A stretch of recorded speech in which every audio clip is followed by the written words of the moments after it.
विद्यार्थी मित्रांनो, deep economics या यूट्यूब चॅनलमध्ये आपणा सगळ्यांचं हार्दिक स्वागत आहे. आज आपण पाहत आहोत महाराष्ट्र राज्य पात्रता परीक्षा सेट परीक्षेचा अर्थशास्त्र विषयाच्या सार्वजनिक अर्थशास्त्र या विषयामधील सार्वजनिक वस्तू या टॉपिकवर MCQ याचा अभ्यास करणार आहोत. विद्यार्थी मित्रांनो, मागील व्हिडिओमध्ये आपण सार्वजनिक वस्तू संदर्भात 9 प्रश्नांचा अभ्यास केला. आता पुढील 10व्या प्रश्नाकडे आपण वळत आहोत. परीक्षेच्या दृष्टिकोनातून हे प्रश्न अतिशय आवश्यक असून तुम्हाला सार्वजनिक वस्तू संदर्भात कुठलाही प्रश्न आला तर तो तुम्ही योग्य पद्धतीने कसे सोडवू शकाल याचं संपूर्ण मार्गदर्शन आजच्या व्हिडिओमध्ये तुम्हाला मिळणार आहे. आपला 10वा प्रश्न आहे, खालीलपैकी कोणते विधान सार्वजनिक वस्तूंविषयी योग्य आहे? पर्याय ए, त्या प्रतिस्पर्धात्मक असतात. पर्याय बी, त्या अपवर्ज असतात. पर्याय सी, त्या अनप्रतिस्पर्धात्मक असतात. आणि पर्याय डी, त्या खाजगी मालकीच्या असतात. तर विद्यार्थी मित्रांनो, सार्वजनिक वस्तूंची मूलभूत वैशिष्ट्य संदर्भात हा प्रश्न आहे. तर सार्वजनिक वस्तूंची ओळख ठरवण्यासाठी अर्थशास्त्रामध्ये 2 मुख्य निकष वापरले जातात. त्यातील पहिला आहे अपवर्ज्य आणि दुसरा आहे अनप्रतिस्पर्धात्मकता. लक्षात आलं? आपल्या सगळ्यांनाच माहिती आहे की अर्थशास्त्रात सार्वजनिक वस्तूंची ओळख ठरवण्यासाठी 2 मुख्य निकष वापरले जातात. पहिलं अपवर्ज्यता आणि दुसरं अनप्रतिस्पर्धात्मकता. तर या सार्वजनिक वस्तूंच्या वैशिष्ट्यांमुळे उपभोग सर्व व्यक्तींना काय करतो? एकाच वेळी मिळतो आणि कोणालाही त्या उपभोगापासून काय करता येत नाही? वगळता येत नाही. आलं लक्षामध्ये? आता पर्याय ए पाहूया आपण. तर त्या प्रतिस्पर्धात्मक असतात. तर बाळांनो, हे चुकीचं आहे. प्रतिस्पर्धात्मकता म्हणजे एका व्यक्तीने वस्तूचा उपभोग घेतल्यास दुसऱ्याच्या उपभोगात घट होणे.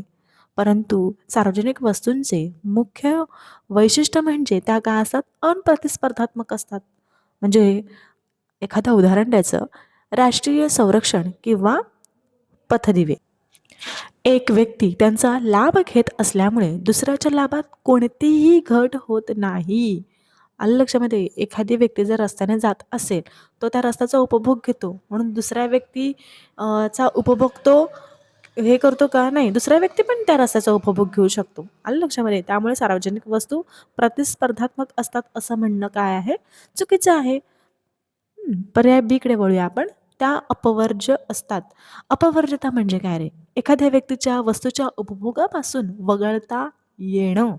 सार्वजनिक वस्तूंमध्ये हे शक्य नसते. लक्षात आलं? एखादा वस्तू पुरवली की सर्वांनाच त्याचा लाभ मिळतो. त्यांनी पैसे दिले असोत किंवा नसोत. म्हणजे सार्वजनिक वस्तू अपवर्ज्य नसतात. अपवर्ज्य नसतात. त्यामुळे हा पर्याय काय आहे विद्यार्थ्यांनो? चुकीचा आहे. पर्याय सी कडे वळूया. त्या अनप्रतिस्पर्धात्मक असतात. तर नक्कीच योग्य आहे. सार्वजनिक वस्तूंचे सर्वात महत्त्वाचे आणि ओळख पटवणारे वैशिष्ट्य म्हणजे अनप्रतिस्पर्धात्मकता होय. याचा अर्थ असा की एखाद्या व्यक्तीने सार्वजनिक वस्तूंचा उपभोग घेतल्यामुळे दुसऱ्या व्यक्तीच्या उपभोगात कोणतीही घट होत नाही. राष्ट्रीय संरक्षण असो, हवा, पथदिवे हीच अनप्रतिस्पर्धात्मकता सार्वजनिक वस्तूंच्या बाबतीत सीमांत खर्च शून्याच्या जवळ असते. काय? सीमांत खर्च काय असतो? शून्य. सीमांत खर्च शून्याच्या जवळ असण्याचे कारण ठरते. आणि बाजार यंत्रणेच्या अपयशाला कारणीभूत ठरते. काय म्हटलं मी? अनप्रतिस्पर्धात्मकता सार्वजनिक वस्तूंच्या बाबतीत सीमांत खर्च शून्याच्या जवळ असण्याचे कारण ठरते.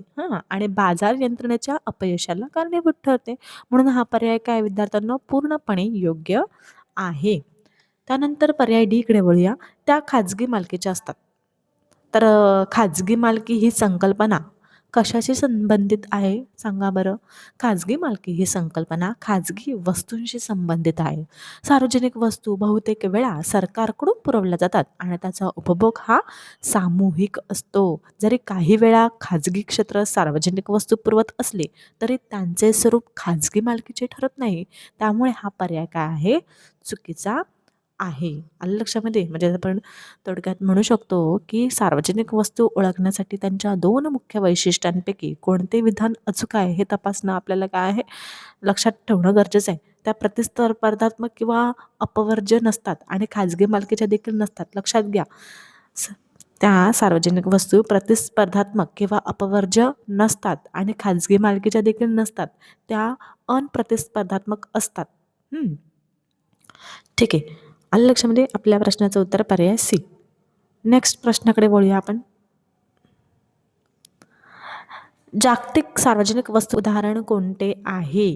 जागतिक सार्वजनिक वस्तूंचे उदाहरण कोणते आहे? पर्याय ए राष्ट्रीय महामार्ग, पर्याय बी स्वच्छ हवा, पर्याय सी स्थानिक उद्यान आणि पर्याय डी सार्वजनिक ग्रंथालय. आता मागील व्हिडिओ जर कोणी पाहिली असेल, प्रश्न 9चा अभ्यास केला, प्रश्न 10व्याचा अभ्यास केला, या 10ही प्रश्नांचा अभ्यास जर ज्या विद्यार्थ्यांनी खूप छान पद्धतीने मी शिकवल्या पद्धतीने केला असेल, तो नक्कीच ह्या प्रश्नाचं उत्तर योग्य देऊ शकतो.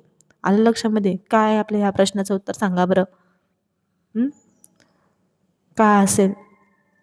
पर्याय बी स्वच्छ हवा. नक्कीच तुम्ही जर राष्ट्रीय महामार्ग, आता जो सामान्य बुद्धिमत्ता असणारे लोक लगेच म्हणते राष्ट्रीय महामार्ग, तर लक्षात घ्या राष्ट्रीय महामार्ग हे त्या ठिकाणाचं किंवा राष्ट्राचं असू शकतं, परंतु आपल्या प्रश्नामध्ये काय विचारलं, जागतिक म्हणजे सगळ्याच ठिकाणी का असतं बरं?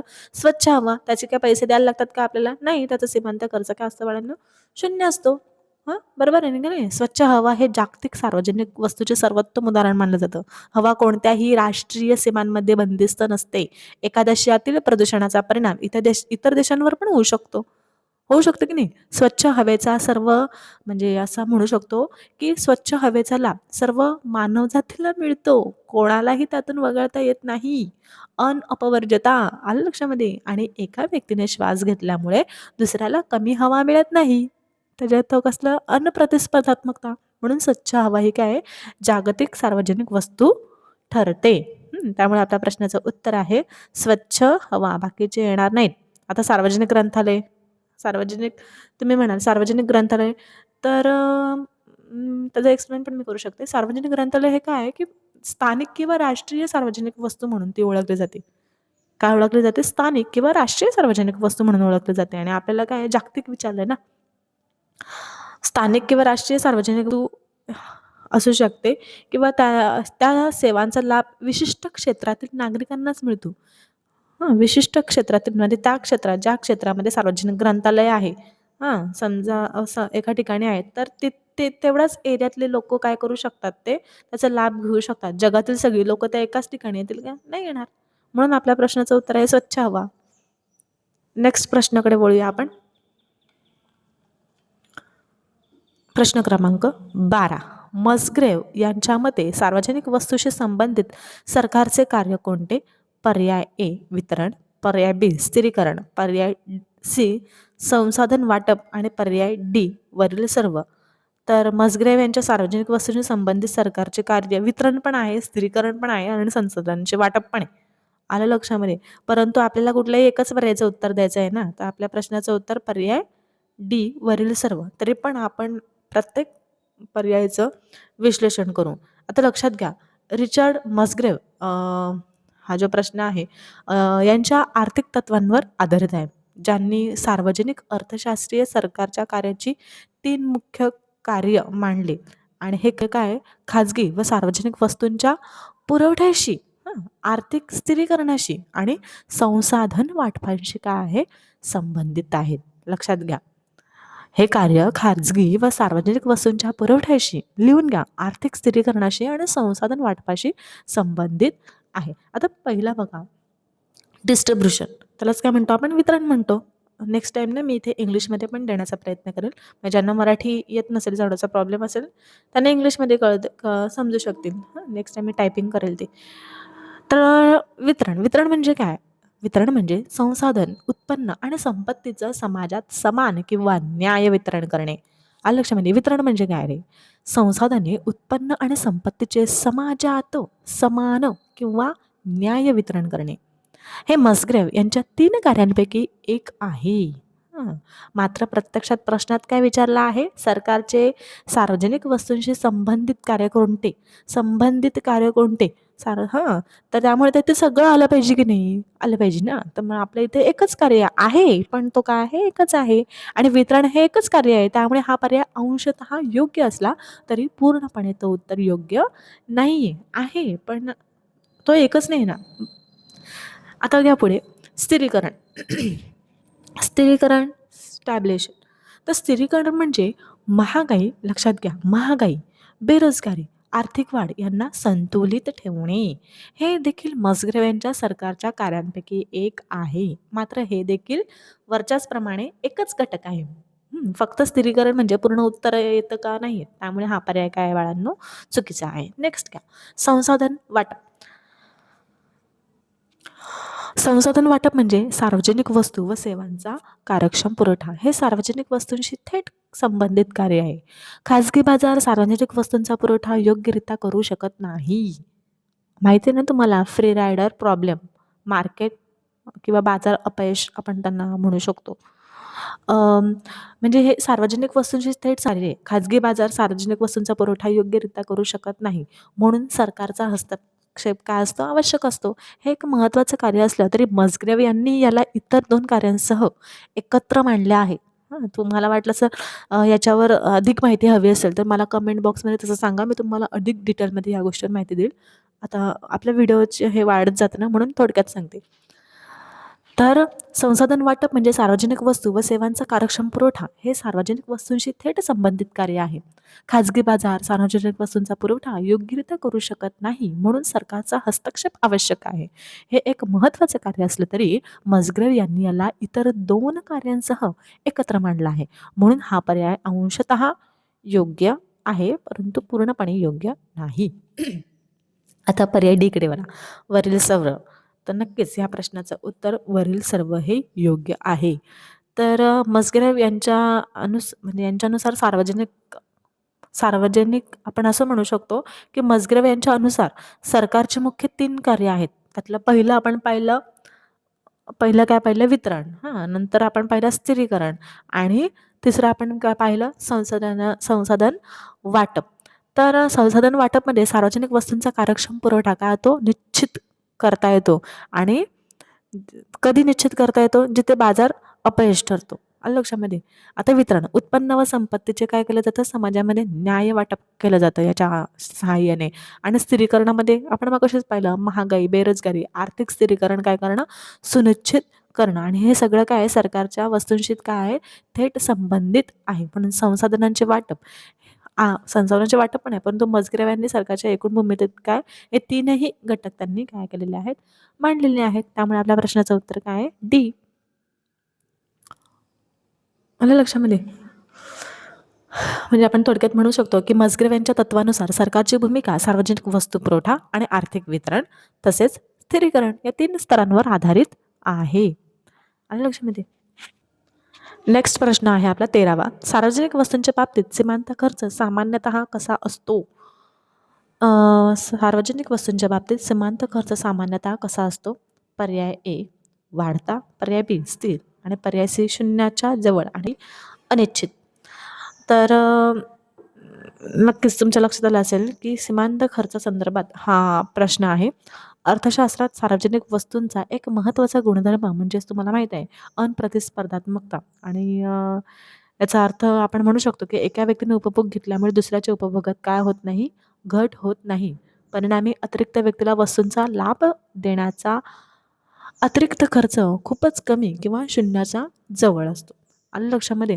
म्हणजे या सेट-नेट परीक्षेमध्ये असे प्रश्न मधून काय केले जाते, की उत्तरदात्याची किंवा त्या विद्यार्थ्याची सार्वजनिक वस्तूच्या आर्थिक वैशिष्ट्यांबद्दल तांत्रिक समज समजली जाते किंवा तांत्रिक समज काय केले जाते?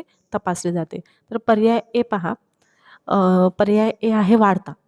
आता मला सांगा, सार्वजनिक वस्तूंच्या बाबतीत सीमांत खर्च सामान्यतः कसा असतो? आता आपण मागील 12 प्रश्नांचा अभ्यास केला. कसा असतो? आता वाढता हा पर्याय आहे का? नाही, हा पर्याय चूक आहे. वाढता सीमांत खर्च म्हणजे प्रत्येक अतिरिक्त युनिटसाठी जास्त खर्च होणे. वाढता सीमांत खर्च म्हणजे प्रत्येक अतिरिक्त युनिटसाठी जास्त खर्च होणे. खाजगी वस्तूंसाठी सामान्यतः सीमांत खर्च वाढतो, सगळ्यांनाच माहिती आहे. कारण संसाधने काय असतात, मर्यादित असतात त्यांचे. पण सार्वजनिक वस्तूंसाठी एकदा वस्तू पुरवली की अतिरिक्त व्यक्तीला फायदा देण्याचा खर्च अतिशय कमी किंवा शून्याच्या जवळ असतो. त्यामुळे वाढता हा पर्याय काय आहे, चुकीचा आहे. म्हणजे सार्वजनिक वस्तू, आता समजा आपण एखाद्या वस्तूचा उपभोग घ्यायला गेलो रस्त्यात, तर आपल्याला तिथे काही खर्च करायला लागतो का? नाही खर्च करायला. मग फुकट जातो, फुकट येतो. हां, आपला पर्यायी रस्ता असतो. त्यानंतर दुसरं पहा, बी पहा. बीमध्ये काय आहे, स्थिर. तर स्थिर देखील चुकीचं आहे. स्थिर सीमांत खर्च म्हणजे प्रत्येक अतिरिक्त युनिटसाठी समान खर्च होणे. स्थिर खर्च म्हणजे प्रत्येक अतिरिक्त युनिटसाठी समान खर्च होणे. काही उत्पादन प्रक्रियेमध्ये पाहायला गेलं तर असं दिसून येतं. हां, परंतु सार्वजनिक वस्तूंच्या बाबतीत अतिरिक्त व्यक्तीसाठी खर्च जवळजवळ काय असतो बाळांनो, शून्य असतो. जो स्थिर खर्चापेक्षा कमी असतो. त्यामुळे हा पर्याय काय चुकीचा आहे. आलं लक्षामध्ये? म्हणून आपला कॉन्स्टंट हा पर्याय काय बाळांनो, चुकीचा आहे. आता शून्याच्या जवळ, नक्कीच शून्याच्या जवळ असतो. परंतु सार्वजनिक वस्तू अनप्रतिस्पर्धात्मक असल्याने एखाद्या म्हणजे एकदा वस्तू पुरवली की प्रत्येक अतिरिक्त व्यक्तीला फायदा देणे जवळजवळ अतिरिक्त खर्चाशिवाय शक्य होते. उदाहरणार्थ राष्ट्रीय संरक्षण, पथदिवे किंवा स्वच्छ हवा. एका युनिटच्या उत्पादनाने अनेक लोकांना लाभ मिळतो. यामुळे सीमांत खर्च शून्याच्या जवळ असतो. मगाशीच पाहिलं आपण. त्यामुळे आपल्या पर्यायाचं सी पर्याय हे काय आहे, योग्य उत्तर आहे. आता डी पर्यायाकडे वळूया आपण. अनिश्चित. अनिश्चितता हा पर्याय आपल्यासाठी गोंधळ निर्माण करणारा आहे. वास्तविकता अशी असते की सार्वजनिक वस्तूंच्या बाबतीत सीमांत खर्च स्पष्टपणे शून्याच्या जवळ असतो. कारण अतिरिक्त व्यक्तीला लाभ देणे जवळजवळ अतिरिक्त खर्च काय होते, वाचवते. त्यामुळे हा पर्याय काय आहे, डी आहे. आपल्या प्रश्नाचं उत्तर आहे सी. नेक्स्ट प्रश्नाकडे वळूया आपण. प्रश्न क्रमांक 14. आता लक्षात घ्या, प्रश्न क्रमांक 14 मध्ये त्यांनी विचारलं आहे, खालीलपैकी कोणते स्थानिक सार्वजनिक वस्तूंचे उदाहरण आहे? पर्याय ए राष्ट्रीय संरक्षण, पर्याय बी पथदिवे, पर्याय सी आंतरराष्ट्रीय व्यापार आणि पर्याय डी खाजगी शिक्षण. स्थानिक सार्वजनिक वस्तूंचे उदाहरण विचारलेलं आहे. तर पर्याय ए पहा, राष्ट्रीय संरक्षण. तर हे चुकीचं आहे. राष्ट्रीय संरक्षण शुद्ध सार्वजनिक वस्तू आहे, हां, जे राष्ट्रीय स्तरावर उपलब्ध होते. याचा लाभ संपूर्ण देशातील नागरिकांना मिळतो आणि स्थानिक मर्यादित नाही. त्यामुळे राष्ट्रीय संरक्षण स्थानिक सार्वजनिक वस्तू ठरत नाही. हा पर्याय आहे चुकीचा. पर्याय बीकडे वळा. स्ट्रीट लाईट म्हणजे पथदिवे. इथे डायरेक्ट इंग्लिशचं मराठीत रूपांतर केल्या कारणाने इथं रस्ता दिवे पण म्हणू शकतो, परंतु आपल्या पुस्तकी भाषेमध्ये त्याला पथदिवेच म्हटलं जातं. तर पथदिवे हे क्लासिक उदाहरण आहे स्थानिक सार्वजनिक वस्तूंचे. ते अनप्रतिस्पर्धात्मक कारण एका व्यक्तीने त्या पथदिव्यांचा उपयोग केल्यामुळे दुसऱ्या व्यक्तीच्या उपभोगात कोणतीही घट होत नाही. तसेच ते अनअपवर्ज्य असतात. स्थानिक लोक त्यांचा लाभ घेऊ शकतात, मात्र त्यांचा लाभ एक विशिष्ट स्थानिक भागापुरता मर्यादित असतो. त्यामुळे ते स्थानिक सार्वजनिक वस्तूंच्या श्रेणीमध्ये मोडतात. आपल्या प्रश्नाचं उत्तर पर्याय बी पथ दिवे. पर्याय सी कडे वळा. आंतरराष्ट्रीय व्यापार. लक्षात घ्या, आंतरराष्ट्रीय व्यापार हा जागतिक किंवा राष्ट्रांदरम्यानचा आर्थिक व्यवहार आहे. आपण जेव्हा आंतरराष्ट्रीय व्यापार शिकू तेव्हा तुमच्या लक्षात येईल, आंतरराष्ट्रीय व्यापार हा जागतिक किंवा राष्ट्रांदरम्यानचा आर्थिक व्यवहार आहे. तो स्थानिक पातळीवर नियंत्रित किंवा मर्यादित नाही. तसेच तो सार्वजनिक वस्तूंच्या स्वरूपाचा नसून खाजगी व बाजार आधारित आर्थिक क्रियाशीलता आहे. त्यामुळे हा पर्याय काय आहे, चुकीचा आहे. आता पर्याय डी कडे बोलूया. खाजगी शिक्षण, प्रायव्हेट एज्युकेशन म्हणू शकतो आपण त्याला. खाजगी शिक्षण खाजगी वस्तू आहे. त्यात अपवर्ज्यता आणि प्रतिस्पर्धात्मकता दोन्ही असतात. जो शिष्य शुल्क भरतो त्यालाच सेवा मिळते. त्यामुळे हे स्थानिक सार्वजनिक वस्तूंचे उदाहरण नाही. हा पर्याय काय आहे, चुकीचा आहे. आपल्या प्रश्नाचं उत्तर आहे पर्याय बी पथदिवे. नेक्स्ट प्रश्नाकडे वळूया आपण. काय समजलं नसेल तर सांगा, विचारा मला, मी तुम्हाला नक्कीच याचं डिटेलमध्ये उत्तर देईल. प्रश्न क्रमांक 15. सार्वजनिक वस्तूंसाठी कोणती कर संकल्पना योग्य मानली जाते? सार्वजनिक वस्तूंसाठी कोणती कर संकल्पना योग्य मानली जाते? पर्याय ए प्रत्यक्ष कर, पर्याय बी अप्रत्यक्ष कर, पर्याय सी लाभ कर आणि पर्याय डी उपभोग कर. तर प्रत्यक्ष कर म्हणजे उत्पन्न किंवा मालमत्तेवर आकारले जाणारे कर. खरे तर हे सरकारच्या निधी उभारणीसाठी वापरले जाऊ शकते. पण सार्वजनिक वस्तूंसाठी प्रत्येक व्यक्तीला दिला जाणारा लाभानुसार कर आकारला जात नाही. त्यामुळे प्रत्यक्ष कर हा काय प्रत्यक्ष कर हा बेनिफिट टॅक्स किंवा लिंडल प्राइसिंग सारखा अचूक उपाय नाही. हा पर्याय काय आहे? अंशतः उपयोगी असला तरी सर्वात योग्य उत्तर नाही. आलं लक्षामध्ये? आपण प्रश्न पाहिला का? आधी प्रश्न पाहूया. सार्वजनिक वस्तूंसाठी कोणती कर संकल्पना योग्य मानली जाते? तर हा जो प्रश्न आहे हा सार्वजनिक वस्तूंसाठी कर या संकल्पनेवर आधारित आहे. सार्वजनिक वस्तूंचा बाजारात पुरवठा फ्री रायडर प्रॉब्लेममुळे काय होतो? अपयशी ठरतो. त्यामुळे सरकार हस्तक्षेप करून सार्वजनिक वस्तू काय करते? पुरवते. पण त्यासाठी निधी उभारणे आवश्यक असतं आणि योग्य कर प्रणालीची निवड महत्त्वाची असते. अर्थशास्त्रज्ञ मस्ग्रेव आणि लिंडाल यांनी सांगितले की सार्वजनिक वस्तूंसाठी बेनिफिट टॅक्स किंवा लिंडाल प्राइसिंग सर्वोत्तम आहे. कारण करदाराला दिला जाणारा लाभ प्रमाणे कर आकारला जातो. याप्रमाणे कर आकारला जातो. आणि सेटनेट या परीक्षेत हा प्रश्न विद्यार्थ्यांची सार्वजनिक वस्तू प्लस कर संकल्पनाची समज तपासत असतो. आता आपण पहिला पर्याय मी तुम्हाला मगाशी सांगितला प्रत्यक्ष कर. तर लक्षात घ्या, प्रत्यक्ष कर म्हणजे उत्पन्न किंवा मालमत्तेवर आकारला जाणारा कर आहे. खरं तर हे सरकारच्या निधी उभारणीसाठी वापरले जाऊ शकते. पण सार्वजनिक वस्तूंसाठी प्रत्येक व्यक्तीला दिला जाणाऱ्या लाभानुसार कर आकारला जात नाही. त्यामुळे प्रत्यक्ष कर हा बेनिफिट टॅक्स किंवा लिंडर प्राइसिंग सारखा अचूक पर्याय किंवा अचूक उपाय नाही.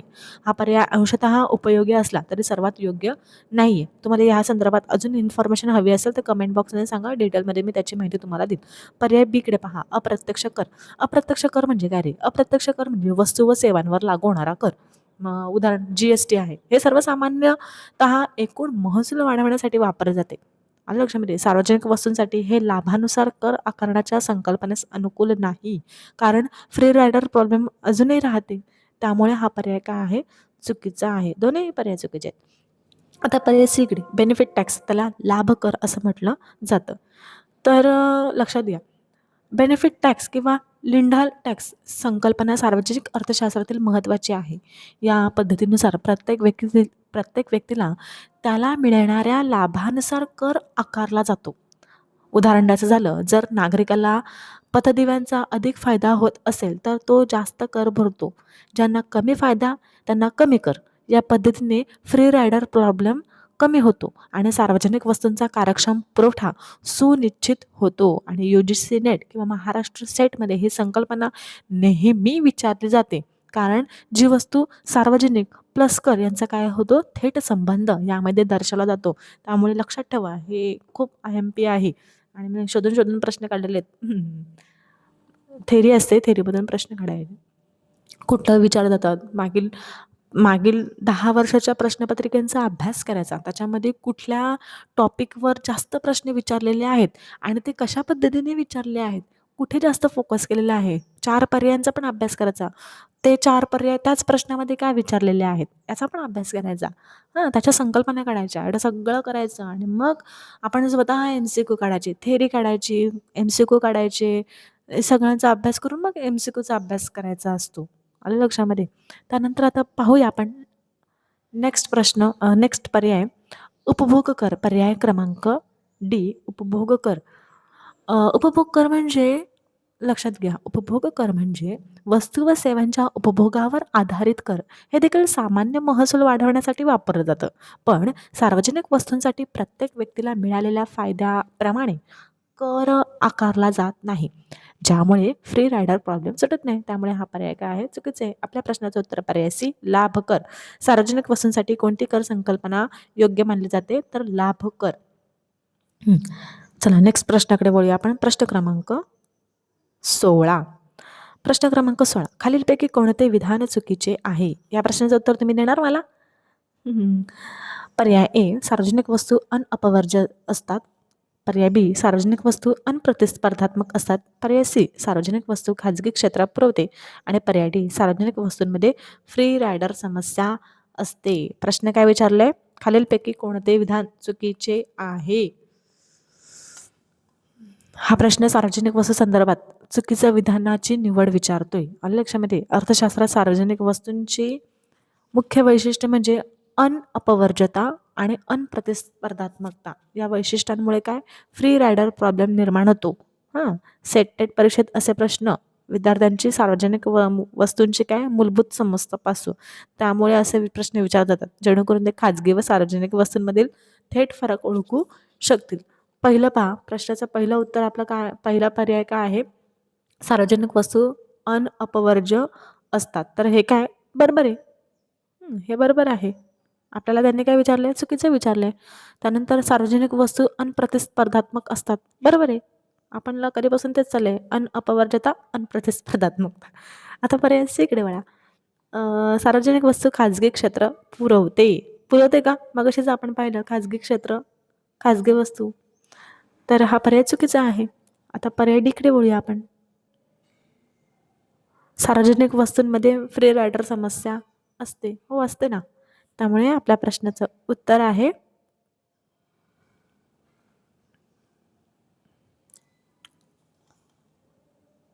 पर्याय सी, सार्वजनिक वस्तू खाजगी क्षेत्र पुरवते. हे पर्याय आपल्या काय आहे? चूक आहे. बाकी सगळे वैशिष्ट्य आहेत, तोच एक वैशिष्ट्य नाहीये. आता प्रश्न क्रमांक 17 कडे वळा. सार्वजनिक वस्तूंच्या कार्यक्षम पुरवठ्याची अट कोणती? आता त्यांनी इथे दिलेलं आहे, सूत्र दिलेलं आहे. ए बरोबर, ए पर्याय MSB बरोबर MSC. पर्याय बी MPB बरोबर MPC. पर्याय सी AR बरोबर MR. पर्याय डी AC बरोबर MC. तर लक्षात घ्या विद्यार्थ्यांनो, हा प्रश्न सार्वजनिक वस्तूंच्या कार्यक्षम पुरवठ्याची अट विचारतो. अर्थशास्त्रज्ञ पॉल सॅम्युएल्सन यांनी सांगितले की सार्वजनिक वस्तूंचा कार्यक्षम पुरवठा तेव्हाच साध्य होतो जेव्हा सीमांत सामाजिक लाभ म्हणजे MSB, सीमांत सामाजिक लाभ हा कशाच्या बरोबर असतं? सीमांत सामाजिक खर्च, ज्यालाच मार्जिनल सोशल कॉस्ट, हे बरोबर असतात. मार्जिनल सोशल बेनिफिट बरोबर मार्जिनल सोशल कॉस्ट हे बरोबर असतात. म्हणजेच काय? सीमांत सामाजिक लाभाबरोबर सीमांत सामाजिक खर्च असतो. या संकल्पनेत प्रत्येक व्यक्तीला मिळणारा सीमांत लाभ एकत्र करून कार्यक्षम उत्पादनाचे काय करले जाते? प्रमाण ठरवले जाते. आता आपला पर्याय ए मध्ये पहा. सार्वजनिक वस्तूंसाठी सॅम्युएल्सन कंडिशन अशी आहे की कार्यक्षम पुरवठा तेव्हा साध्य होतो जेव्हा एकूण सीमांत सामाजिक लाभ MSB बरोबर सीमांत सामाजिक खर्च MSC. याचा अर्थ असा की प्रत्येक अतिरिक्त युनिटची निर्मिती समाजाला जितका फायदा देते त्याचा खर्च त्याच्याशी तंतोतंत जुळतो. हे सूत्र सार्वजनिक वस्तूंमध्ये फ्री रायडर प्रॉब्लेम आणि मार्केट फेल म्हणजेच बाजार अपयश लक्षात घेऊन तयार केले गेले आहे. त्यामुळे MSB बरोबर MSC हे काय आहे? पर्याय आपला योग्य आहे. आता पर्याय बी कडे पहा. MPB बरोबर MPC हे चुकीचे आहे. सीमांत लाभ, सीमांत लाभ, सीमांत लाभ आणि सीमांत खर्च. सीमांत लाभ MPB बरोबर सीमांत खर्च MPC ही अट खाजगी वस्तूंसाठी कार्यक्षम पुरवठ्याची अट आहे. कारण खाजगी वस्तू प्रतिस्पर्धात्मक असतात आणि प्रत्येक व्यक्तीचा सीमांत लाभ म्हणजेच MPB त्याच वस्तूच्या सीमांत खर्चाशी जुळतो. आलं लक्षामध्ये? खाजगी वस्तू प्रतिस्पर्धात्मक असतात आणि प्रत्येक व्यक्तीचा सीमांत लाभ त्याच वस्तूच्या सीमांत खर्चाशी जुळतो. सार्वजनिक वस्तूंमध्ये हे लागू होत नाही, कारण सीमांत लाभ संपूर्ण समाजासाठी एकत्रित मोजला जातो, केवळ एका व्यक्तीसाठी नाही. त्यामुळे हा पर्याय चुकीचा आहे. पर्याय सी कडे पहा. AR बरोबर MR. AR बरोबर MR ही अट खाजगी बाजारातील उत्पादकांसाठी आहे. हं. मोनोपॉली मोनोपॉलीमध्ये मोनोपॉली प्राइसिंग संदर्भात ती वापरली जाते. सार्वजनिक वस्तूंच्या कार्यक्षम पुरवठ्याशी याचा संबंध नाही आहे. आता पर्याय AC बरोबर MC. AC बरोबर MC ही कॉस्ट मिनिमायझेशन किंवा परफेक्ट कॉम्पिटिशनमध्ये ही वापरली जाते आणि विशेषतः उत्पादनाच्या दीर्घकालीन विश्लेषणासाठी सार्वजनिक वस्तूंच्या कार्यक्षम पुरवठ्याशी याचा थेट संबंध नाही. त्यामुळे हा पर्याय काय आहे? चुकीचा आहे. हे दोनही पर्याय चुकीचे आहेत आणि आपल्या पर्याय प्रश्नाचं उत्तर पर्याय ए आहे. MSB बरोबर MSC. आलं लक्षामध्ये? म्हणजे इथपर्यंत समजलं ना तुम्हाला? ठीक आहे. नेक्स्ट प्रश्न पाहूया आपण.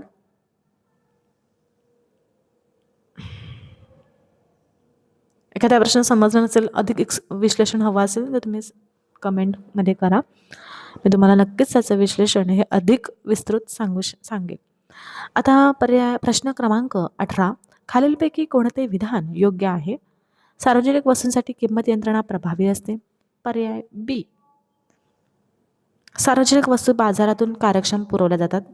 पर्याय सी. सरकारचा हस्तक्षेप आवश्यक असतो. आणि पर्याय डी. फ्री रायडर समस्या नसते असं म्हटलं त्यांनी. तर पर्याय एकडे पहा.